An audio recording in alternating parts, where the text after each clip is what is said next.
함께 은혜 나눌 말씀은 누가복음 20장 45절에서 21장 4절까지입니다.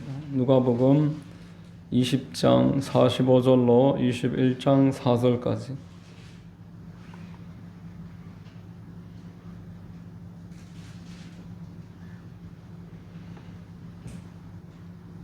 제가 봉독하겠습니다. 모든 백성이 들을 때에 예수께서 그 제자들에게 이르시되 긴 옷을 입고 다니는 것을 원하며 시장에서 문안받는 것과 회당의 높은 자리와 잔치의 윗자리를 좋아하는 서기관들을 삼가라. 그들은 과부의 가산을 삼키며 외식으로 길게 기도하니 그들이 더 엄중한 심판을 받으리라 하시니라. 예수께서 눈을 들어 부자들이 헌금함에 헌금 넣는 것을 보시고 또 어떤 가난한 과부가 두 랩돈 넣는 것을 보시고 이르시되 내가 참으로 너희에게 말하노니 이 가난한 과부가 다른 모든 사람보다 많이 넣었도다. 저들은 그 풍족한 중에서 헌금을 넣었거니와 이 과부는 그 가난한 중에서 자기가 가지고 있는 생활비 전부를 넣었느니라 하시니라. 아멘.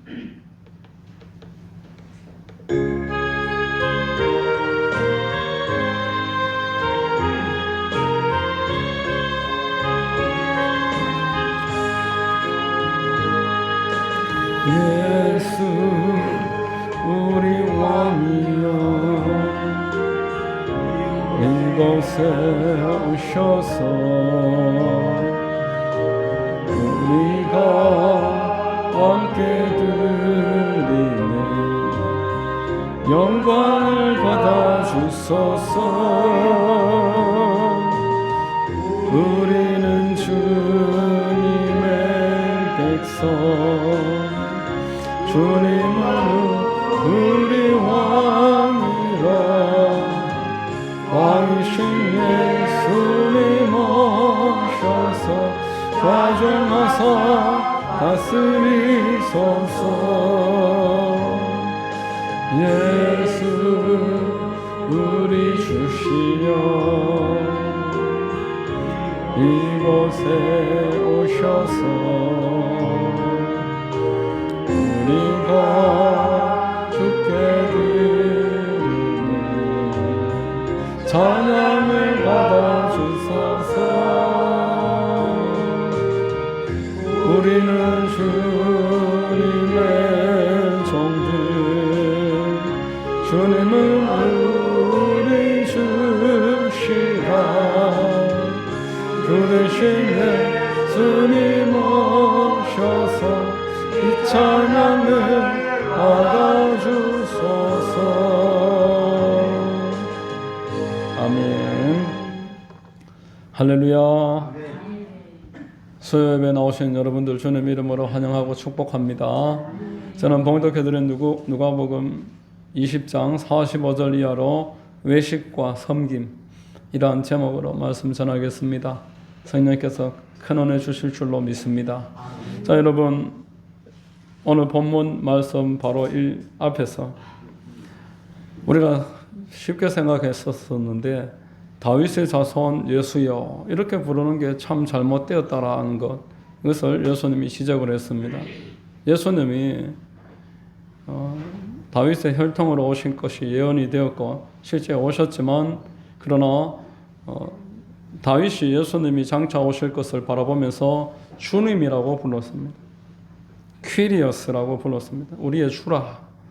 그리고 다윗의 후손이라고 부르는 것은 있을 수 없는 일이다. 오히려 주님이라고 불러야 되며 모든 원수들이 그 발 앞에 무릎을 꿇을 것이라고 믿음으로 선포하는 것이 바른 신앙이다. 이렇게 예수님이 알려주셨습니다. 다윗의 자손이라 이렇게 부르는 것은 내가 원하는 대로만 해주시는 나의 육신의 도움이 나의 육신의 협력자 이 정도로만 격화시켜서 부르는 것이기 때문에 그렇게 불러서 안 된다는 거예요. 창세기 3장에 보면은 15절에 여자의 후손이 와서 원수의 머리를 박살을 낼 것이다. 다윗도 성령의 감동을 받아서 아직 예수님 오기 1000년도 앞에 사람인데 예수님 오시면은 원수가 그 발 앞에 머리를 대일 것이다. 그럼 그 머리를 발로 밟을 것이다. 이 발등상이 된다는 뜻입니다. 그렇게 말을 하라는 거예요. 내가 있는 모습대로 나의 어떤 한계만 보고 말하지 말고 믿음의 눈을 뜨고 예수님이 이 땅에 오셔서 나와 함께 계심으로 지금 우리를 조롱하고 우리를 망하게 하는 원수들을 박살낼 것이다. 하나님이 나를 도와주십니다. 하나님이 나와 함께 하십니다. 원수는 내 안에 계신 자가 훨씬 더 크고 강합니다. 이런 믿음의 고백이 있어야 하는 줄로 믿으시길 바랍니다. 자, 이렇게 믿음의 고백을 해야지 오늘날 사람들이 예수님을 가리켜서 무슨 4대 성인이 있니? 그 인간적으로 대단히 존중하는 것처럼 보이는데 그렇지 않다라는 거예요. 사람이라는 겁니다. 그렇게 불러서는 안 됩니다. 전도서 1장 1절에 다윗의 아들 예루살렘 왕 전도자의 말씀이라. 솔로몬은 스스로를 다윗의 아들이다. 인간으로 볼 때는 이거보다 영광스러운 이름이 없을 것입니다. 여러분 세상에 다윗 모르는 사람이 어디 있습니까? 미국에도 데이빗이라는 이름이 참 많습니다. 그만큼 존경받는 이름이 다윗입니다. 다윗이 물맷돌로 이렇게 왱왱 이렇게 돌려가지고 골리앗을 탁 무너뜨린 사건은 세상 사람들이 다 압니다. 그리고 시편 23편은 영혼의 치료제라 그랬어요. 우울증이 있고 불안증이 있고 수면 장애가 있는 사람들 시편 23편 야훼는 나의 목자시니 내게 부족함이 없으리로다. 이 말씀을 6절까지를 묵상하면 마음에 큰 치료가 임한다는 거예요. 그만큼 다윗은 세상에서 인정받고 존중받고 높임을 받는 인물입니다마는 솔로몬이나 다윗의 자손이지 예수님은 다윗의 자손이 아니다 라는 거예요. 우리 주님은 늘 우리에게 주님이라고 부름받아야 하는 줄로 믿으시기 바랍니다. 마태복음 16장에 예수께서 너희들은 나를 누구라고 하느냐? 베드로가 주는 그리스도시요 살아계신 하나님의 아들이시니 예수님이 기뻐가지고 바요나 시몬아 네가 복이 있도다 그렇게 칭찬을 받았습니다. 다윗도 예수님에게 주님이라고 말하고 베드로도 주님이라고 했고 믿음의 사람들은 늘 우리 주님에게 주님이라고 표현을 그렇게 하셔야 돼요. 주님이라는 말은 내가 종이라는 거예요. 내가 우리 주님이라고 표현을 하고 계속 그렇게 마음으로 깊이 결단을 내리고 묵상을 하면 나는 그분의 종으로 자처해서 이 땅에서 살아야 된다. 제가 이번에 창원에 가서 책을 한 권을 얻어왔는데 책이 이제 장현서라는 장로님이 쓴 1000번째 축복의 비결 다 거의 한 반 이상 읽었는데 이번에 이런 표현을 씁니다. 이 땅의 모든 교회들이 역할을 잘 감당하고 주의 종이 된다면 진짜 주님의 종이 된다면은 5년 안에 민족 복음화가 이루어질 것이다. 교회의 사명은 뭐니 해도 머니가 아니고 뭐니 해도 빛과 소금이 되어서 세상에 복음 전하는 게 교회의 사명이다. 이 역할을 우리가 잘 감당하면은 민족 복음화가 앞당겨질 것이다. 자, 내가 주님인 사람이 그렇게 하겠습니까?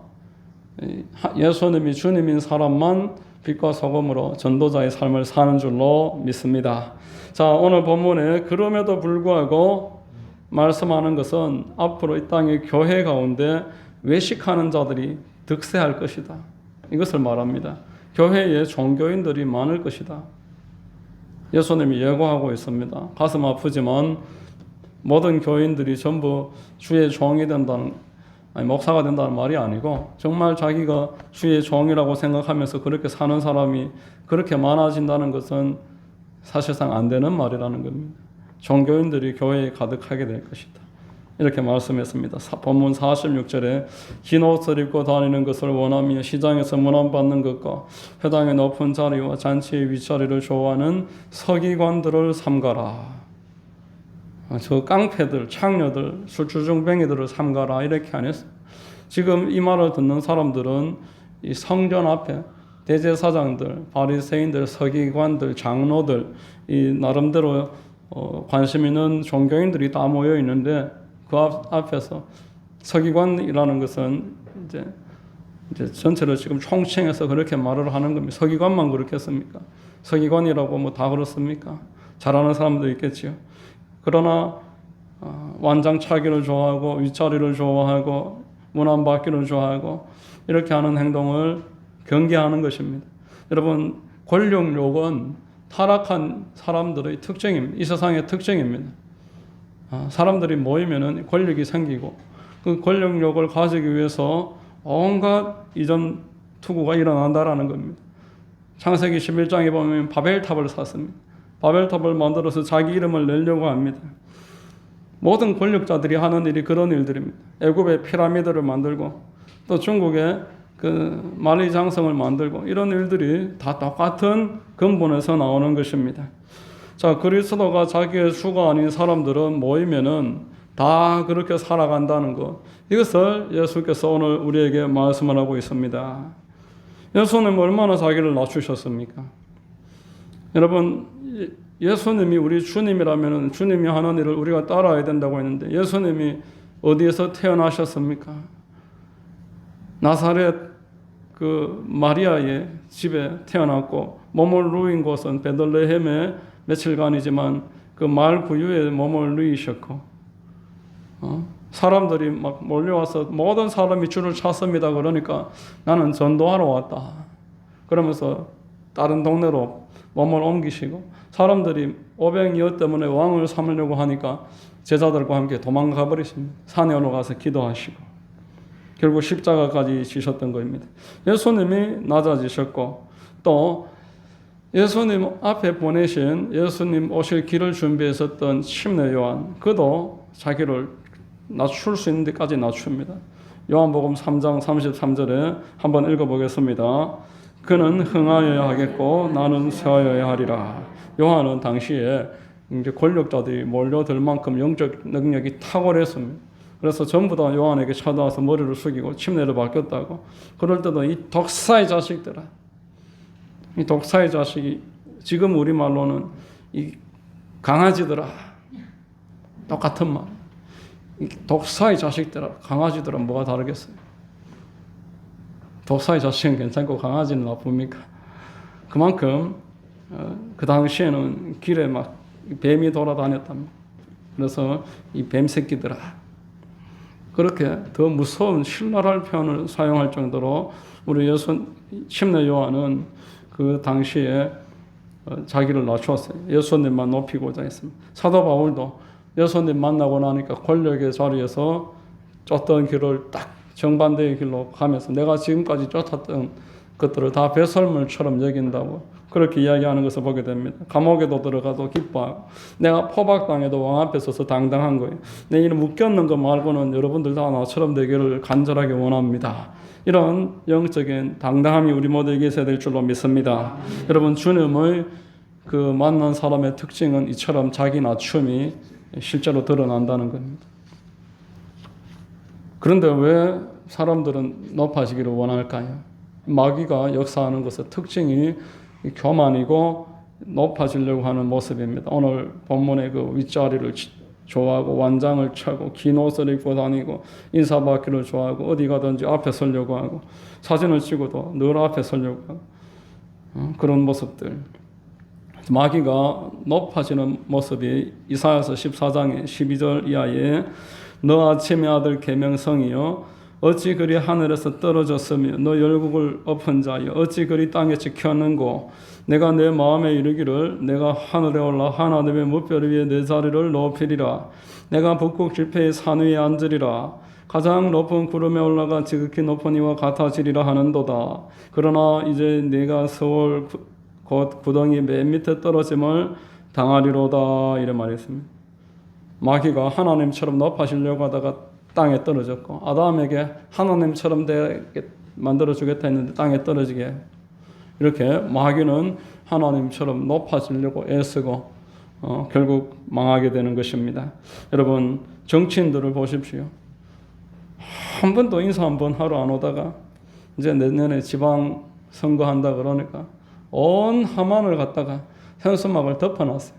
가는 곳곳마다 사람 좀 모인다 싶으면 현수막을 덮어놨어요. 하루에 전화가 몇십 통이 오는지 몰라요.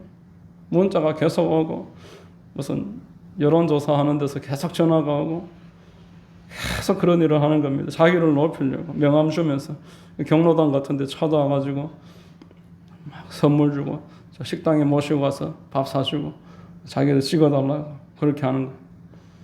자, 여러분, 마귀가 미혹하면 사람이 그렇게 높아지기를 원합니다. 사울 왕을 한번 봐보십시오. 겸손했었는데 마귀가 악기가 역사하니까 머리가 아프고, 그때부터 이 마귀가 그를 장악을 하니까 사울 왕이 하나님 말씀보다 자기 체면이나 자기 인기가 더 중요해지는 거예요.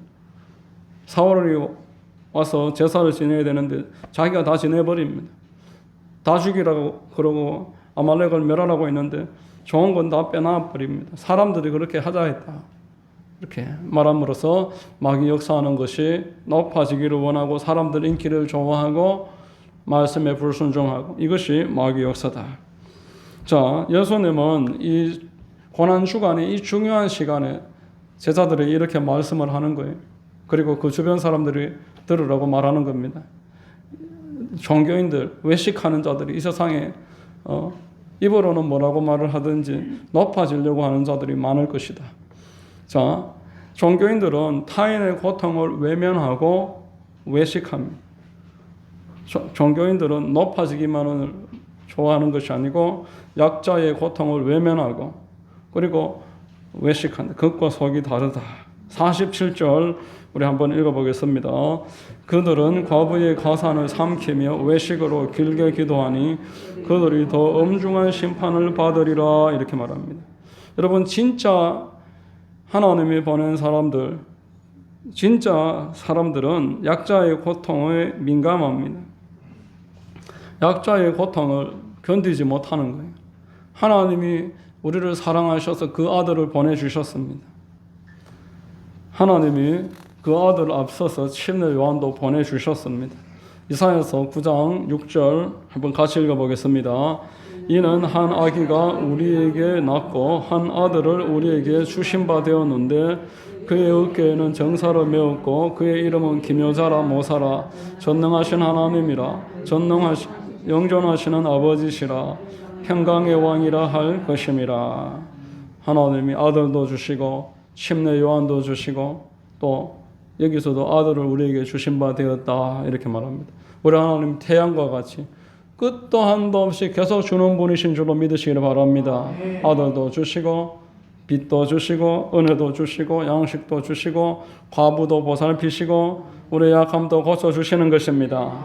하나님이 보낸 사람들은 계속 약자들에게 주고자 합니다. 하나님이 만든 자연계도 보십시오. 아래로 계속 흘러가는 것입니다. 하나님이 원하시는 것은 이렇게 흘러가는 겁니다. 하나님이 보낸 사도 바울도 이스라엘 백성들의 구원을 위해 자기 생명까지 바칩니다. 로마서 9장 1절 3절 말씀에 내가 그리스도 안에서 참말을 하고 거짓말을 아니하노라.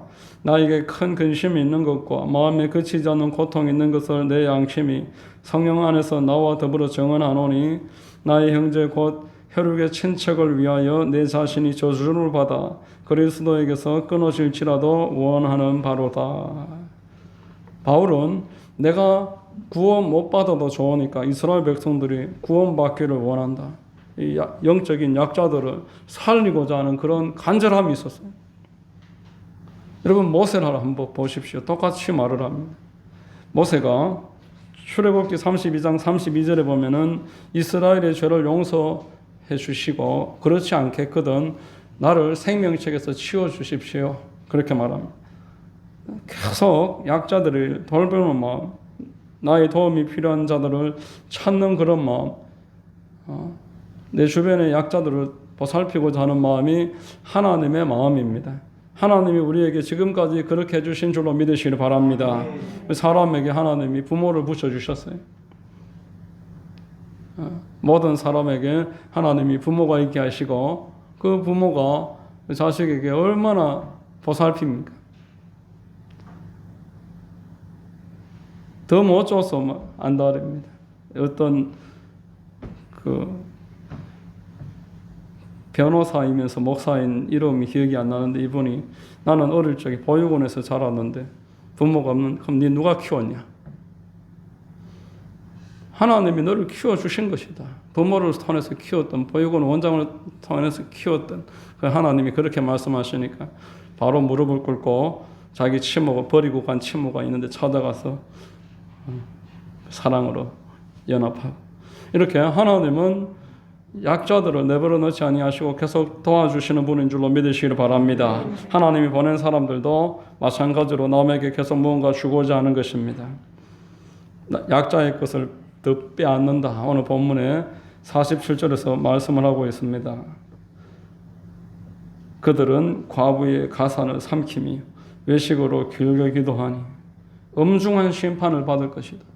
약자의 것을 도와주지는 못할 망정 빼앗는 것, 엄중한 심판을 받을 것이다. 그리고 여러분, 외식하는 것이 얼마나 심각한 문제입니까? 기도를 통해서 자기가 기도를 많이 하는 사람이라고 인정받고자 한다라는 그 말씀을 지금 하고 있습니다. 자, 여러분, 기도는 하나님이 우리에게 주신 특권인 줄로 믿습니다. 하나님이 교회는 기도하는 집이라고 하셨어요. 그리고 예수님이 십자가에서 죽으시면서 그 이름을 주셨어요. 내 이름으로 이제부터 내가 부활하고 나면 그때부터는 내 이름으로 귀신도 쫓고 병도 고치고 내 이름으로 기도하는 곳이 교회다.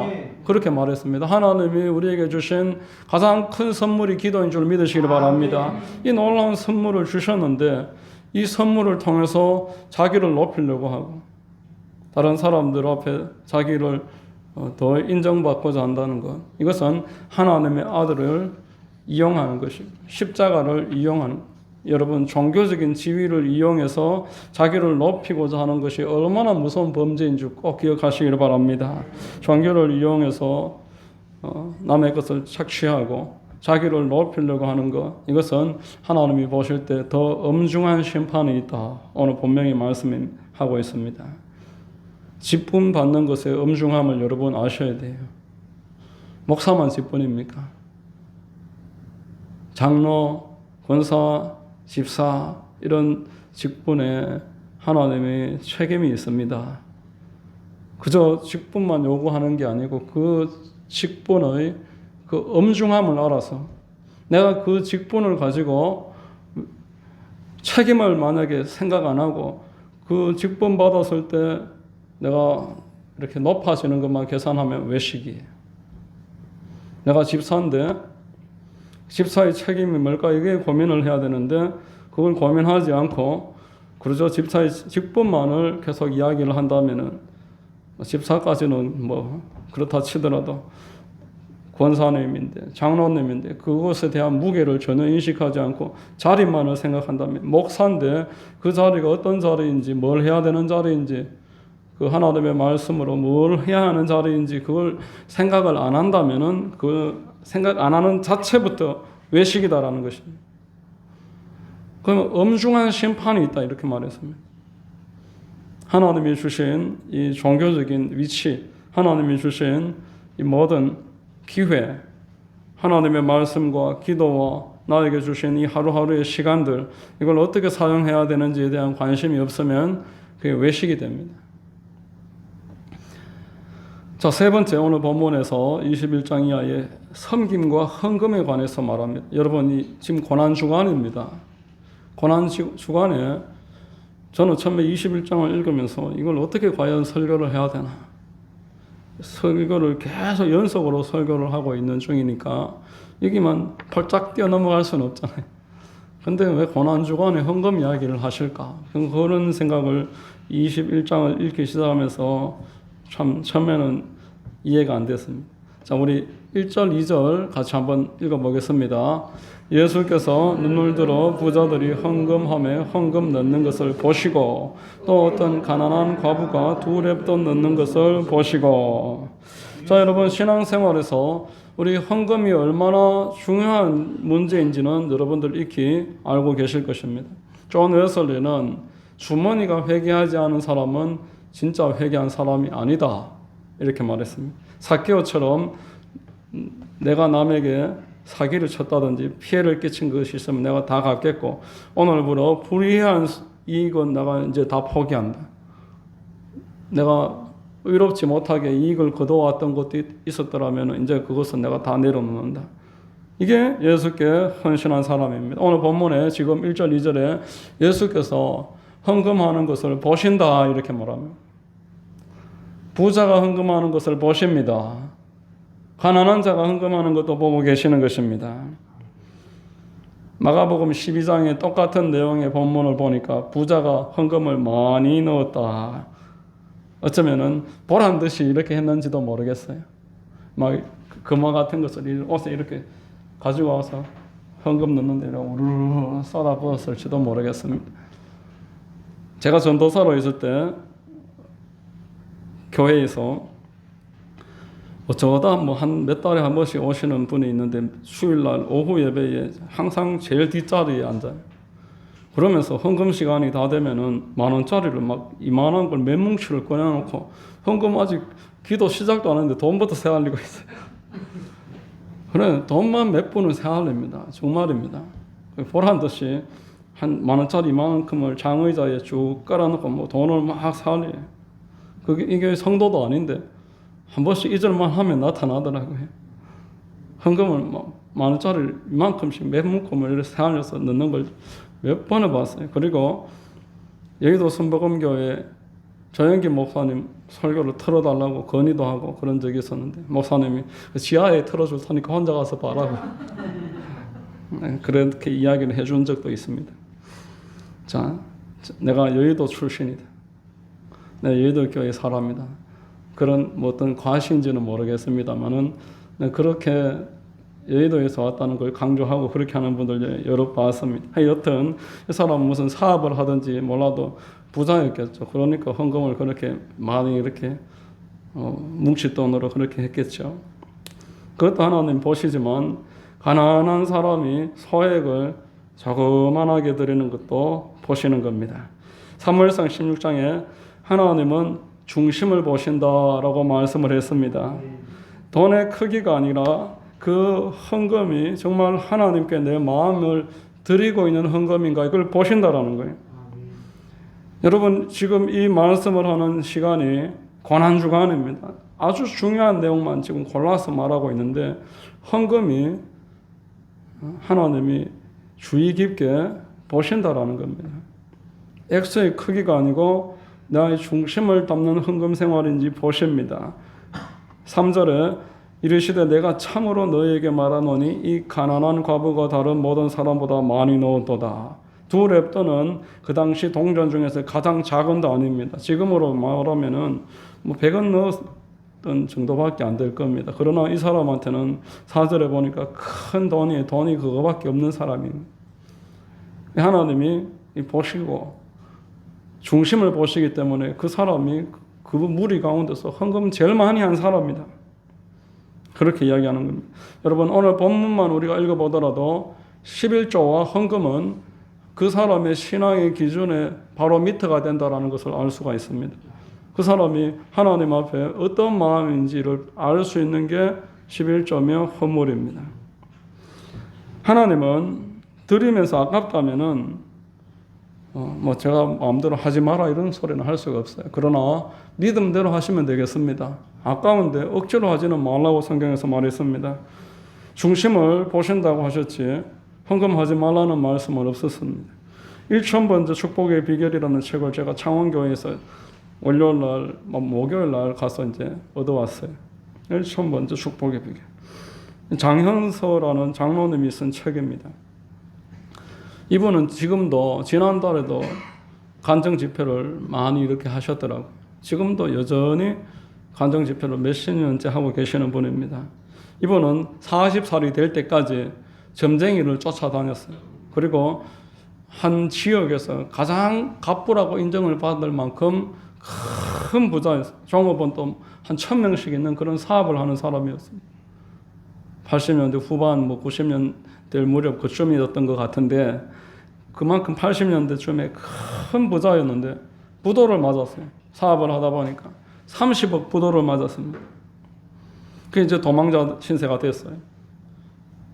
점쟁이한테 갔더니 뭐 교회를 가라 이야기를 하는 거예요. 교회를 가면 살 수가 있다. 그래가지고 서울의 충영교회라고 그 박종순 목사님이라고 이 목사님이 그 목회하는 교회 대형 교회에 찾아갔는데 점쟁이들이 알고 찾아와서 한번 끌려 나가니까 부끄러워서 못 갔습니다. 그 친구가 지하실 개척교회를 다녔는데 뭐 거기는 뭐 안 찾아올 거고 몰래 거기 다니자 이렇게 해서 그 교회를 이제 찾아갔는데, 교회를 옮겼는데, 교회에 가니까 개척교회이다 보니까 형편도 다 알고 밥 먹을 때 되니까 힘들고 어려운 형편인 줄 알고 반찬 남는 거 싸주기도 하고, 또 그 교회 성도들이 산기도를 많이 다니는데 산기도에 갈 때도 맛있는 거 많이 가지고 와서 나눠 먹는 등 신앙생활에 참 재미가 있었다라는 거예요. 자, 이제 그렇게 이 장현서 장로님이 신앙생활을, 그때는 뭐 초신자니까 신앙생활을 열심히 그 교회에서 이제 하기 시작을 하는데, 열왕기상 3장을 듣는데 솔로몬이 1,000번제를 드렸다는 거예요. 1,000번제는 한 번에 소를 1,000마리를 잡아서 올려드린 1,000번제입니다. 뭐 1,000번으로 나눠서 했다는 말은 분명히 아닌 거는 누구나 알 것입니다. 그런데 그 말을 딱 들으니까 나도 저걸 하고 싶다. 왜? 1,000번제를 드리고 나니까 하나님이 너희 소원이 무엇이냐 물으셨다는 거예요. 나는 지금 한강에 몇 번이나 찾아가고 있어요. 부도를 맞아가지고 빗장이들한테 쫓겨다니고 늘 불안불안하게 살아갑니다. 그래도 애 둘이 남아있는데 내가 어떻게 죽겠나 싶어서 다시 돌아오고 극하고 있는데, 저 이야기 들으니까, 그래서 목사님한테 물어보고 하니까 뭐 1,000번째에 대해서 좀 설명을 들었어요. 그 헌금에 늘 똑같은 기도 제목으로 1,000번 그렇게 한번 기도해 보시면 된다고 물어보니까 그렇게 알려주시길래 작정을 합니다. 내가 1,000번째를 해야 되겠다. 근데 일주일에 한 번 교회를 당시에 다니고 있었는데 1,000번째 도대체 언제 하냐 말이야. 1년에 50번, 2년 하면 100번, 1,000번 하려면은 20년 걸릴 상황이에요. 그런 너무 낙담을 했는데, 가만히 생각해 보니까 그럼 새벽에도 하자. 수요, 금요도 하자. 그러면 새벽에 7번, 수요, 금요, 주일 10번, 한 주에 10번이면 1년에 500번. 이거 2년에 끝난다. 막 소망이 생기는 거예요. 나 이렇게 해야 되겠다. 이때부터 똑같은 제목, 빚 갚게 해달라고. 빚 갚게 해주세요. 빚 갚게 해주세요. 정성껏 이제 했는데, 이런 이야기 들으면 어떤 분들이 그거는 1,000번에 나눠서 한 게 아니다. 그러나 여러분, 1,000번에 나눠서라도 그렇게 하는 걸 하나님이 그러면 싫어하시겠습니까? 40일 그 뭐 특별 새벽 기도회 뭐 이런 거 하는데, 예수님은 광야에서 40일 동안 금식하셨어요. 그 아침에 나와서 40번 한다고 그게 40일 기도회가 될 수가 없습니다. 그러나 중심을 보시기 때문에 가치가 있는 줄로 믿으시기를 바랍니다. 하나님이 뭐 그런 거 일일이 다 따지면서 그 성경에 나온 내용하고 환경하고 금식이며 광야까지 다 체크하시는 하나님이 아니시라는 거예요. 여하튼 일생 동안 6번 1,000번제를 했다고 그 책에는 나와요. 그 책이 벌써 10년도 더 전이니까 1,000번제를 6번을 하면서 다 응답을 받았어요. 첫 번째 응답받는 내용이 기가 막힙니다. 이 사람이 이제 은행에 빚도 너무 많고 주변에 갚아야 될 때도 많고 뭐 어떻게 하다 보니까 사채업자 한 명을, 좀 인간적인 사채업자를 만나게 됐어요. 인간적인 사채업자가 이제 급할 때 돈도 잘 빌려주고 잘해주고 친하게 잘 지냈습니다. 근데 이 사채업자가 자기 집에 그 사업장에 고수도 판을 벌리는 거예요. 그래서 이 사람 만나려면 거기 가야 돼요. 근데 나름대로 큰 회사의 부회장도 스트레스를 풀려고 고수도 판에 자주 왔다는 거예요. 그래서 이제 그 사람하고도 안면이 터졌어요. 계속 돈을 빌려서 그 사람한테, 사채업자한테 잘 갚고 잘 지내고 있는 중에 1,000번째를 계속 하면서 이제 그 부회장이 하루는 이분한테, 이 장장로님한테, 장사장, 내가 장사장 좀 도와주고 싶다. 내가 좀 도와주고 싶다. 이렇게 이야기하면서 좋은 아이템이 하나 있는데 이 장사장 줄 테니까 한번 맡아서 해봐라. 보증금이 1억이다. 1억이 어디 있어요? 그 당시에는 여러분 버스비가 80원 했답니다. 그러면 1억이면 얼마나 큰 돈입니까? 1억이 없는데 사채업자가 아이템을 딱 들어보더만 1억을 주겠다는 거예요. 빌려주겠다는 거예요. 그래서 몇 년 만인가, 이거는 제가 정확하게 기억을 못하는데 30억 다 갚아요. 그 사업 아이템 받아서. 그리고 그때부터 간증집회를 하는데 일체 사례비를 안 받고, 그리고 매년 성경금을 5,000만 원씩 합니다. 이 장로님이. 이 책에 이제 이 평생에 가지고 있는 신앙의 경험담이 이제 나오는데 줄성수와 그리고 교회의 말씀 앞에 순종함, 그리고 새벽기도, 그리고 이 사업을 하면서도 전도왕을 놓치는 경우가 없어요. 전도왕 이 네 가지를 풀어서 이제 이 책에 이야기를 하고 있습니다.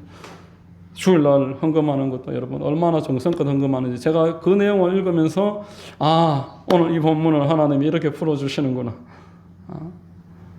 이분이 딱 토요일 되면은 준비해놨던 봉투를 딱 꺼냅니다. 감사 제목, 한 주 동안 있었던 감사 제목을 범사에 감사라 있으니 하나님이 도와주신 걸 다 적어요. 토요일날 헌금을 정말 자기 형편에 정성껏 정말 최선을 다해서 헌금을 합니다. 헌금을 준비해 갖고 가서 주일날 그 빚쟁이한테 쫓기면서 괴로움을 당하지만 그렇게 헌금 생활을 했다라는 것입니다. 자, 여러분 오늘 이 고난 주간에 예수님이 무엇 때문에 성전을 기도하는 집이라고 만들어야 된다, 성전을 장사하는 집이 만드는 것을 그렇게 분노를 하시고, 또 예수님은 주님으로 알아야 된다 이렇게 말씀하시고, 그 다음에 이어서 헌금 이야기를 왜 하냐고요. 헌금 좀 안 하면 어떨까? 우리 인간적으로 그렇게 생각을 합니다. 어려운데 안 하면 어떨까? 자, 여러분 우리 하나님께서는 헌금에 관해서 지금 무엇을 말씀하고자 하시냐면은 내가 다 보고 있다. 내가 너의 마음을 그걸로 보고 있다. 하나님과 돈 중에 누구를 더 중요하게 여기면서 살아가는지 내가 너를 체크한다. 그리고 그 시험을 통과하면 물질로 내가 너를 복을 줄 것이다. 보고 있다. 사도 바울도 여러분 고린도 후서에서 똑같은 말을 합니다. 9장에 6절 7절에 이것이 곧 적게 심는 자는 적게 거두고 많이 심는 자는 많이 거둔다는 말이로다. 각각 그 마음에 정한 대로 할 것이요 인색함으로나 억지로 하지 말지니 하나님은 즐겨내는 자를 사랑하시느니라. 하나님은 즐겨내는 자를 사랑하는 것이다. 여러분 물질을 막 높이고 물질 헌금 많이 한 사람을 칭찬하고 언제 얼마 안 됐는데 물질 많이 낸다고 집사도 겨우 이제 된 지 한 1년밖에 안 된 사람을 막 장로로 세우고 이런 경우가 많습니다. 그렇게 하는 것은 분명히 잘못입니다. 그러나 물질을 터부시하는 것 또한 큰 잘못이라는 것. 하나님은 은도 금도 내 것이라고 한 줄로 믿으시기를 바랍니다. 그리고 하나님을 사랑하는 자, 그리고 하나님 마음에 합한 자에게 물질을 주신다고 하셨어요. 잠언서 8장 20절 21절에 나는 정의로운 길로 행하며 공의로운 길로 가운데로 다니나니 이는 나를 사랑하는 자가 재물을 얻어서 그 곳간을 채우게 하려 함이니라. 이렇게 말합니다. 여러분 하나님의 법칙입니다. 우리가 물질의 자유를 원하면서 물질의 자유를 누리고 있는 사람을 무시하고 물질을 복을 받은 사람을 터부시하는 것, 이거는 이율배반이 된다라는 거예요. 하나님이 심는 대로 거두게 하신다고 내가 보고 있다고 했기 때문에 물질을 잘 관리를 해서 복을 받은 사람이 존중받아야 되는 것이고, 나도 이제 물질로서 하나님 앞에 바르게 심는 생활을 해야 되겠다. 그리스도인들이 물질의 노예가 되지 말고 물질을 다스리라고 오늘 본문은 말씀하는 것입니다. 물질을 잘 다스리면은 하나님이 은혜와 복을 더해 주시는 줄로 믿으시기를 바랍니다. 대전의 한밭제일교회 그 이영환 목사님이 큰 교회가 되고 싶은데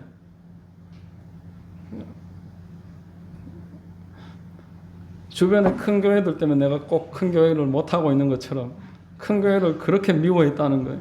그리고 막 모이면은 욕을 하고 앞에서는 말 못 하는데 같은 지방의 목사님들이 있어도 큰 교회 목사님들 막 욕을 하고 또 여의도 순복음교회 같은 대형 교회들 욕을 하고 하나님이 하루는 말씀을 하십니다. 작은 교회만 내 교회고 큰 교회는 내 교회 아니냐? 한 영혼만 소중하고 천 영혼은 소중 안 하냐? 내가 영혼을 맡겼을 때는 내가 천하보다 귀한 한 영혼을 맡긴 목회자면 중보해야지 그 비판하고 있으면 되냐? 잘못하는 게 있으면 기도해야지 그걸 이야기를 그렇게 하는 게 네가 잘하는 거냐? 계속 감동을 주셨대.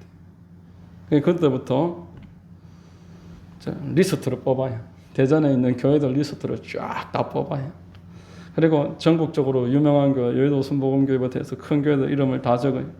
낮에는 잊어버리니까 밤에 꼭, 밤이 아니고 아침에 꼭 시작부터 이 교회들을 축복을 하는 거예요. 저도 요즘 축복하고 있습니다. 함안제일교회, 함안중앙교회, 함안 우리 교회, 이 교회는 내가 빼놓지 않고 축복합니다. 아멘. 분명히 잘 되고 있어 보이더라고요. 그리고 우리 지방에 그래도 건축한 교회들, 큰 교회들, 나보다 선배 목사님들 중에서 자유롭게 목회하시는 분들 보면은 뭐 원래도 욕은 안 했어요 저는. 그런데 축복은 또 안 했지. 이제는 축복합니다. 하나님 축복해 주십시오. 축복해 주십시오. 축복해 주십시오. 제가 작년부터 축복을 해달라고 기도했는데 하루는 순복음 차원교회에서 전화가 와서 7년 만에 목사님 바뀌고 7년 동안 한 번도 오라 안 했는데 와서 설교 한 번 하라고 하시더라고요. 설교한 게 축복받았다는 게 아니고 이 관계가 좋아지더라고요. 그래서 우리 교회 손해날 거 없잖아요. 제가 갔다 와서 더 좋아졌는 줄로 믿으시기 바랍니다. 뭐 나빠하신 거 없으니까. 그리고 저 김해의 순복음교회에서 목사님 한 분이 이 교회에 뭐 좀 필요한 거 없나고 한번 만나자 하시더라고요. 저는 뭐 딱히 필요한 거 없습니다. 김해 순복음교회도 창원교회만큼 큰 교회인데 여기 오셨어요. 뭐 그 전에 한번 밥 먹자고 오라 하길래 나 못 간다 그랬대요. 우리 장날 전도해야 됩니다. 못 갑니다. 그랬더니만 본인이 오셨어요. 그래가지고 뭐 필요한 거 있는지 이렇게 보고 많이 도와주시더라고요. 전 그 교회도 축복 많이 했습니다. 여러분 축복받기 원하면 축복하시길 바랍니다. 오늘 말씀을 우리가 생각하면서 하나님의 법칙은 심는 대로 거두게 한다. 물질도 심는 대로 거두게 하시고 또 주는 자가 받게 하시고 축복도 하는 자가 축복받게 하시고 기도도 응답하는 것 하나님의 기도하는 자에게 주시는 선물인 줄로 믿습니다. 자 여러분 더 이상 저부터 외식하는 자가 안 되기를 위해서 기도하고 또 나도 심고 거두는 자가 되길 원해서 축복 기도를 많이 하고 그리고 소액이지만 벌써 며칠 됐어요. 아침마다 1,000번째 헌금하고 있습니다. 그리고 기도합니다. 우리 교회에도 하나님 성도님들이 외식이 없고 잘 심는 성도들이 나와서 제2의 장현서 장로 같은 분들 좀 나오게 해주십시오. 할렐루야. 여러분들 그런 큰 믿음의 복을 받게 되시기를 주의 이름으로 축원합니다. 똑같은 그분은 40살에 예수를 믿었는데 거의 거지예요. 거지. 빚쟁이 앞에 다 뺏기고 아무것도 없는 상황에서 지금 저렇게 일어서는 것은 하나님 앞에 중심을 다한 신앙생활을 부지런하게 심었다는 거예요. 외식을 버리고 잘 심는 것 이게 축복받는 길입니다. 이런 은혜가 여러분 모두에게 있게 되시기를 주의 이름으로 축원합니다. 기도하겠습니다. 하나님 아버지 감사합니다. 하나님께서 우리 이 자리에 있는 성도님들에게 오늘 말씀을 통해서 외식하지 말고 또 물질은 하나님이 주인이시고 어떻게 쓰고 있는지 어떻게 심고 있는지 다 보고 계시다는 이 말씀을 우리 마음으로 깊이 깨닫게 하여 주시옵소서. 하나님 오해나 시험에 드는 일 없게 하시고 오직 하나님의 뜻이 깨달아지게 하여 주시옵소서. 감사합니다. 축복하여 주옵소서. 예수님 이름 받들어 기도합니다. 아멘. 270장 한 장 찬송하겠습니다.